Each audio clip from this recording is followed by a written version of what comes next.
吸入性肺炎是什么？高危险群对象是谁？会有什么征兆？OK，吸入性肺炎基本上泛指的是说可能有液体啊，或者是像食物啦、异物啦，可能呛入到气管，借由咽滑进到气管，最后进到肺的过程。那这个结果会造成它发炎。好发的状况就是说，喂离乳的这些奶猫，或者是幼犬，还有就是像老犬啊，他们在喂药啦，或者是在喂奶灌食的过程，可能都会造成呛伤。再来就是像一些短颚犬，因为他们的先天性结构性问题，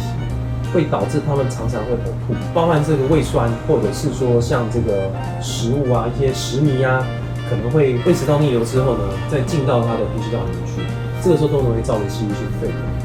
所以一般来说，我们看到症状就会表现出来，就是狗狗可能会出现呼吸上的困难，然后呢，它会一直咳嗽，会喘，还有就是说你会听它的呼吸其实是有杂音的。然后最后它可能还会就是因为后来会有感染的问题，所以它可能会发烧啦，或者食欲不振这些状况，所以这个时候基本上要赶快的就医。那最后就是我们在要怎么去预防这些的发生啊？就是刚刚说到的像这个幼猫啦，或者是这种老年性的动物的时候啊，我们在喂奶或者是说在吃饭的过程、喂药的过程，尽量让它能够产生，比如说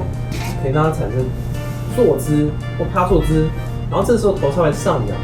再从侧边慢慢的灌食，而不要采用的有些人会喜欢就是夹住狗狗的身体啊，然后这样觉得好像